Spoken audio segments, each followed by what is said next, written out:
Alors bonjour à tous. Aujourd'hui, je vous propose la correction de la séance de la semaine dernière, qui était le deuxième cours à distance, durant lequel vous aviez commencé le thème corps humain et santé. Donc c'est un thème qui va nous occuper à un moment et que vous allez poursuivre en troisième, et vous l'aviez déjà entamé en cinquième. Pour rappel, le corps humain est fait de systèmes qui lui permettent de fonctionner. Si vous cliquez sur ce lien-là, vous aviez un site qui vous présentait tous les systèmes du corps humain en 3D avec des petites vidéos. Ça pouvait être l'occasion de faire de bons rappels. En quatrième, cette année, on va commencer par étudier le système nerveux et la commande du mouvement, puisque ça va faire la suite, si vous voulez, de ce que vous aviez étudié en cinquième sur l'appareil digestif, les muscles, l'appareil respiratoire. Normalement, c'est juste ce que vous avez vu en cinquième. Et donc, on va poursuivre ce travail-là avec le système nerveux. Et le problème principal qui va nous occuper dans ce chapitre-là, c'est comment le corps réagit aux signaux de son environnement. Comment notre corps communique avec ces différents systèmes pour pouvoir réagir à des signaux de l'environnement. Donc on va commencer par voir la perception de l'environnement par les organes sensoriels. Donc vous connaissez nos sens. Ces organes sensoriels-là vont être liés par des structures qui sont nerveuses. Donc on va essayer de comprendre comment cela fonctionne dans l'activité 1. Donc dans la première question, vous aviez une photo d'une dissection de grenouille, du système nerveux de la grenouille, et je vous demandais de refaire un schéma rapidement et de légender avec les notions qui sont dans cet encadré-là. Donc ce qu'il fallait faire ressortir de votre schéma, si je le fais dans l'ordre de la transmission du message, c'est on voit les deux yeux, les deux globes oculaires, desquels partent des nerfs optiques, on les voit ici, d'accord, qui relient les yeux au cerveau. Donc le cerveau, c'est ces parties-là, d'accord. Suite au cerveau, nous avons la moelle épinière de la grenouille, d'accord. On voit cette structure nerveuse-là blanche, qui va se diviser en deux grands nerfs, d'accord. Donc c'est ce qu'on va appeler les nerfs de la cuisse, pour finir au niveau de la cuisse de la grenouille, le muscle qui se trouve ici. Donc on va avoir différents organes qui vont permettre le passage d'une information de l'organe sensoriel au cerveau jusqu'à la cuisse de la grenouille pour qu'elle puisse effectuer un mouvement par exemple. Donc voilà la question 1, je ne vais pas vous proposer de corriger là, je pense que c'est accessible, sachant qu'on va tout résumer dans le bilan, donc pas d'inquiétude s'il vous manque des choses.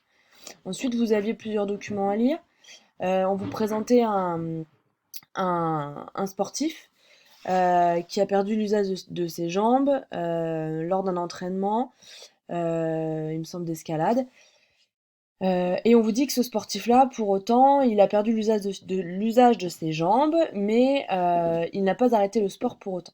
Donc on va voir comment on peut perdre l'usage de ses jambes et comment on peut poursuivre du sport. Et donc c'est ce qu'on vous explique dans ces documents-là, où on vous présente une moelle épinière qui est saine, donc qui est constituée de vertèbres, ici que l'on voit bien, d'accord, en orange pâle. Les vertèbres, elles sont trouées, on verra en classe, je vous montrerai, on a des maquettes au collège de vertèbres. Elles sont trouées pour laisser passer la moelle épinière qui est en vert ici, d'accord. Donc ça, c'est une structure nerveuse. Et entre chaque vertèbre, on a ce qu'on appelle des petits disques intervertébraux qui vont permettre aux vertèbres d'être souples et à notre moelle épinière de ne pas se faire comprimer dans les vertèbres.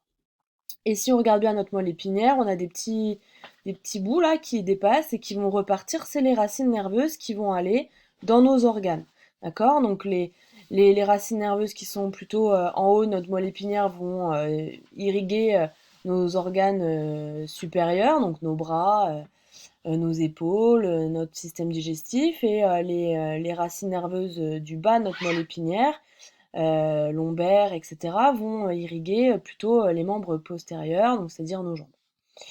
Si on a une atteinte de la moelle, un accident, un choc, un problème de disque, on voit que cette zone-là peut comprimer la moelle épinière. Et dans ces cas-là, on vous dit qu'on perd des capacités fonctionnelles en dessous de la zone qui est lésée. C'est-à-dire que le message ne va plus pouvoir traverser très bien, on va perdre des fonctions. C'est ce qui se passe, vous avez certainement dans votre entourage déjà entendu parler de sciatique. La sciatique, c'est le disque-là qui va comprimer un peu la moelle épinière et qui va créer des douleurs dans la racine nerveuse qui part et qui vont irriguer la fesse, la cuisse, les mollets et parfois même les pieds. C'est des douleurs nerveuses qui sont très vives et on perd des capacités fonctionnelles parce que quand on a une sciatique, on n'est plus trop capable de faire du sport, de faire les mouvements du quotidien à cause de la douleur. Ça, c'est une atteinte qui peut être souvent réparée par du repos, par des opérations, etc. On sait traiter ces atteintes-là.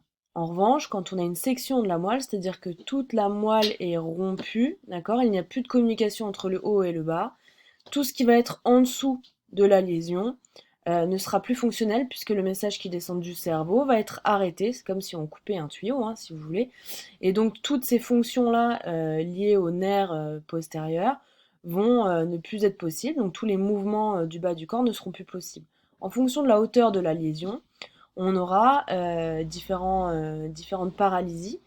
Si elle est assez haute dans la moelle, on aura une tétraplégie, c'est-à-dire que les 4 membres sont paralysés. Donc ça, c'est en cas de section cervicale. Les cervicales, c'est dans le cou, hein, donc c'est très haut comme section. Et une paraplégie, c'est-à-dire la moitié du corps qui est paralysée, donc souvent ce ne sont que les jambes, quand la section a lieu plus bas. Donc ça, c'est ce qui concerne les messages moteurs qui descendent du cerveau jusqu'à nos membres et qui vont permettre le mouvement. Dans le document 4, on vous présente aussi la section d'un nerf moteur, mais qui n'est pas au niveau de la moelle cette fois-ci, mais qui est au niveau du poignet. Et on voit que le nerf moteur, du coup, son message va aller vers les doigts. Si on sectionne au niveau du poignet par un accident ou voilà, un problème de circulation, les doigts ne pourront plus bouger puisque le message va arriver jusqu'à la section et ne pourra plus aller au-delà. Et donc, selon l'endroit de la section, on comprend bien que les mouvements ne seront plus possibles au-delà de cette section. Donc voilà pour l'activité 1 qui permettait de comprendre ce qui intervient dans la commande d'un mouvement. Donc dans les documents que je vous proposais, on voit bien que ce qui intervient, ce sont les organes sensoriels que sont les yeux, par exemple. On a parlé pas mal du cerveau et de la moelle épinière, et ainsi on a parlé aussi des nerfs qui partent de la moelle épinière ou qui sont dans le bras ici dans le document 4. Donc on voit bien que les acteurs du mouvement vont être ces structures-là. C'est ce que je vous demandais de remettre sur un schéma bilan fonctionnel. Alors pour faire ce schéma bilan fonctionnel, là, il fallait recopier ce bilan. Et vous voyez qu'il y a des mots qui sont soulignés. Ces mots soulignés vont venir compléter le schéma bilan qui vont permettre de comprendre toutes les étapes qui sont liées à un mouvement.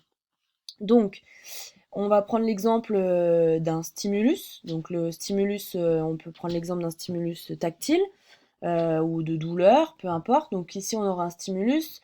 Par exemple, ma main est posée à un endroit qui chauffe très rapidement, par exemple une plaque de cuisson.